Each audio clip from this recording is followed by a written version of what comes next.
Amanda had always known that Vera was an intense woman, but it wasn't until she started planning her wedding with Daniel that she realized just how controlling her future mother-in-law could be. At first, it was just suggestions disguised as concern. Are you sure this is the best caterer? Maybe a more classic decoration would be more elegant. Small comments, easy to ignore. But over time, the little interventions turned into outright impositions. The final warning came at her last dress fitting. Amanda walked into the atelier and found, in place of the gown she had carefully chosen, an outdated dress with puffy sleeves, clearly from another era.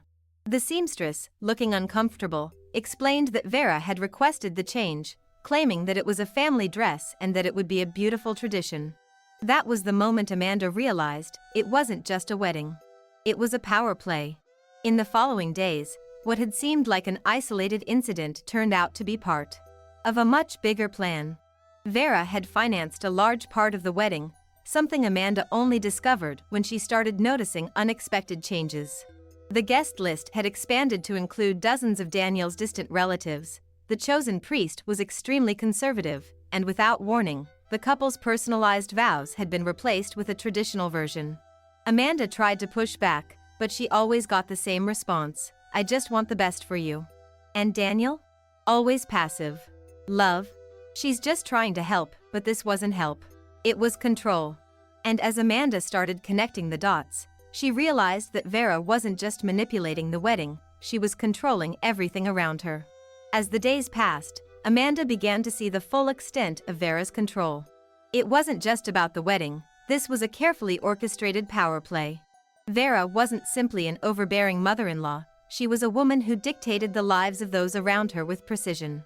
Daniel, for example, had once received a job offer in another city, a fantastic opportunity.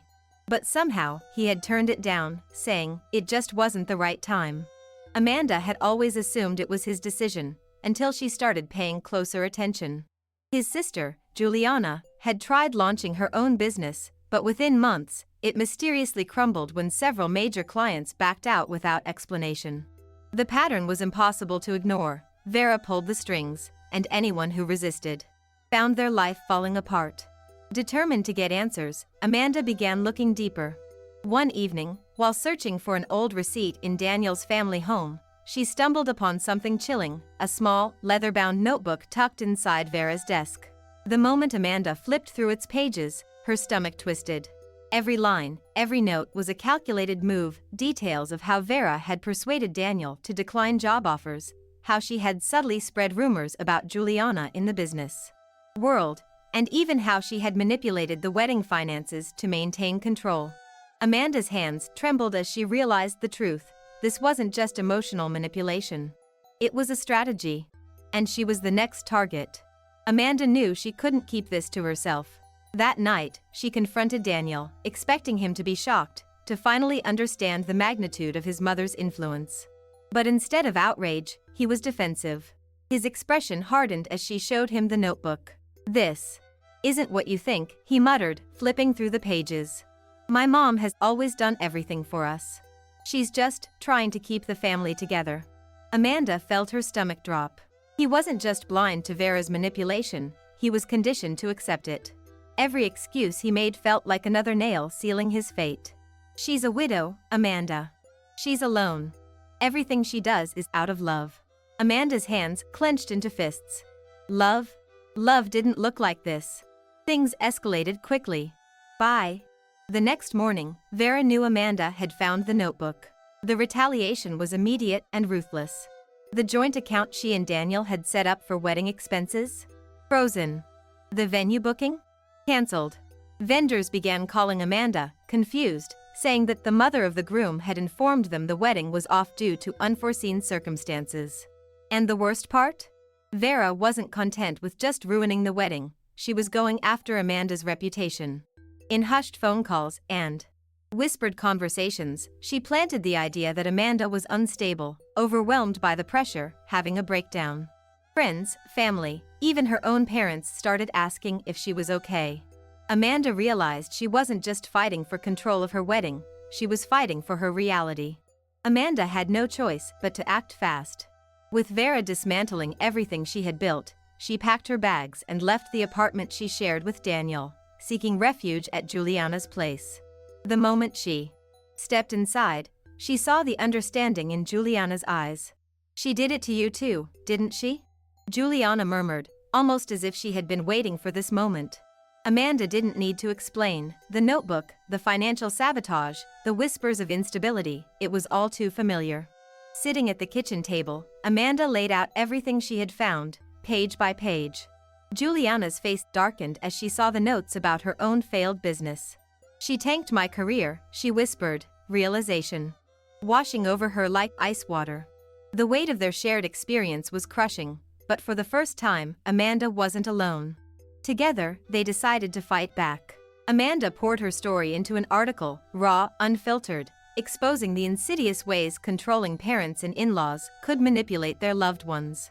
Juliana, a skilled networker despite her mother's sabotage, reached out to contacts in media. Within days, the article went viral. Comments flooded in from people who had lived through eerily similar situations. Stories of parents who had destroyed marriages, torpedoed careers, and emotionally blackmailed their children into submission. It was bigger than Amanda had ever imagined. But nothing could have prepared her for what came next. A journalist reached out, wanting to turn her experience into a full-length exposé.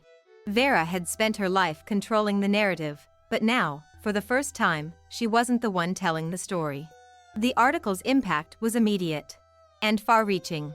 Messages poured in from people who had broken free from toxic family control, while others, still trapped, whispered their fears in private emails. But the most shocking response came from Daniel himself. At first, he was furious. His name wasn't even mentioned in the piece, but he knew, everyone knew, it was about Vera. "How could you do this to my mother?" he demanded over the phone, his voice shaking with anger and something else, fear. Amanda stayed silent, letting him spill. His outrage, his confusion, his desperation to defend the woman who had orchestrated every decision in his life. Then, as his fury waned, there was something else in his tone, a hesitation, a crack in the foundation Vera had built. I don't know what to believe anymore," he admitted. That was all Amanda needed to hear. Meanwhile, Vera's empire of control was crumbling. The pressure from the public, the whispers among family members, the uncomfortable stares at social events, it was suffocating. People who had once admired her now questioned her every move. And Vera hated losing control. She tried to save face, calling Amanda in a faux-friendly tone. "I think we should talk," she said, as if they were two old friends who had simply misunderstood each other. Amanda had expected anger, threats, but this was worse. It was manipulation, her final attempt to reel Amanda back in. But Amanda had learned the game. "I have nothing to say to you," she replied, her voice steady. And for the first time in her life, Vera had no response. Days turned into weeks, and the weight of Vera's unraveling influence became undeniable. Juliana, armed with the truth, reignited her career with newfound confidence, reconnecting with old clients who had once distanced themselves under Vera's quiet pressure. Amanda, on the other hand, embraced the storm that followed her viral article. The journalist who had reached out proposed something bigger, a book, not just about Amanda's experience, but a collection of stories from others who had suffered under the grip of controlling family members. At first, the idea terrified her. Writing an article was one thing, but an entire book meant permanently exposing Vera's web of manipulation. But then she thought of all the messages she had received, the people desperate for a voice, for validation. Amanda had spent months feeling powerless, but now, she had something Vera could never control, her own narrative. Daniel, caught between the wreckage of his mother's crumbling facade and the undeniable truth Amanda had unearthed, went silent. He stopped defending Vera, stopped calling Amanda in anger, stopped pretending things were fine. The reality was settling in, heavy and inescapable. Then, one day, out of nowhere, he showed up at Juliana's doorstep. Amanda hesitated before letting him in, unsure of what version of him she was about to face. He looked different, worn out, maybe even broken. "I need to talk," he said, his voice stripped of the usual defenses. Amanda crossed her arms, waiting. Daniel exhaled sharply, then met her gaze. "You were right. About everything." Amanda studied Daniel's face, searching for any trace of hesitation, any sign that he was still trying to defend his mother. But for the first time, there was none. He wasn't there to argue. He wasn't there to justify Vera's actions. He was there because, for the first time in his life, he saw the truth, and he hated what he saw. I didn't want to believe it, he admitted, rubbing a hand over his face. But after everything, the way she turned everyone against you, the way she tried to ruin Juliana's career, I can't ignore it anymore. Amanda didn't speak right away. She had dreamed of this moment, of him finally opening his eyes, but now that it was happening, all she felt was exhaustion. She had spent so much energy trying to make him see. Now, she wasn't sure if she even cared. Juliana, standing in the doorway, arms crossed, scoffed. So what now? You just realized she's a manipulative control freak and expect everything to be fine? Daniel flinched but didn't look away. No. I know I let her control me for too long. I let her ruin things for both of you. He turned back to Amanda. I don't expect you to forgive me. I need to get away from her. I don't know how. The admission was raw, stripped of ego. Amanda sighed, feeling the weight of years of manipulation pressing down on both of them. Then start by making your own decisions, she said simply. For once in your life, stop waiting for her approval. Daniel nodded, but the fear in his eyes was unmistakable. Breaking free from Vera wouldn't be easy, she had spent years making sure of that. She still controls my finances, he admitted. My apartment, my accounts, everything's tied to her. Amanda exchanged a glance with Juliana, who let out a bitter laugh. Of course it is. That's how she keeps you trapped. The reality was suffocating, but Daniel had already taken the first step, he saw the chains now. Amanda wasn't about to fight his battles for him, but she wasn't going to pretend she didn't care either. You need to cut her off, she said firmly. Not just in words. In actions. Move out, change your accounts, build something that's yours. Daniel swallowed hard, but he nodded. For the first time, he looked like a man trying to reclaim his life. Over the next few weeks, things moved fast. Daniel found a new place to live, separating himself financially from his mother as much as he could. It wasn't clean. It wasn't easy. Vera fought back every step of the way, calling, pleading, guilt-tripping, lashing out. But Daniel held his ground. And when Amanda's book deal was finalized, she realized something. This wasn't just her story anymore. It was Juliana's. It was Daniel's. It was the story of hundreds of people who had lived under the shadow of someone else's control. The final blow came when excerpts from her book were published in a major magazine, detailing Vera's manipulative tactics without ever naming her. But everyone who knew her knew. Vera had spent a lifetime controlling the narrative. Now, the truth was out of her hands. Vera didn't disappear quietly. She tried to salvage her image, reaching out to distant relatives, spinning the story in her favor. They're turning against me, she would whisper into the phone, voice trembling with just the right amount of practiced sadness. Some people believed her. Others, knowing her history, kept their distance. But the damage had been done. Her carefully curated reputation was crumbling, and for the first time, she couldn't manipulate her way out of it. Daniel, despite everything, still struggled with guilt.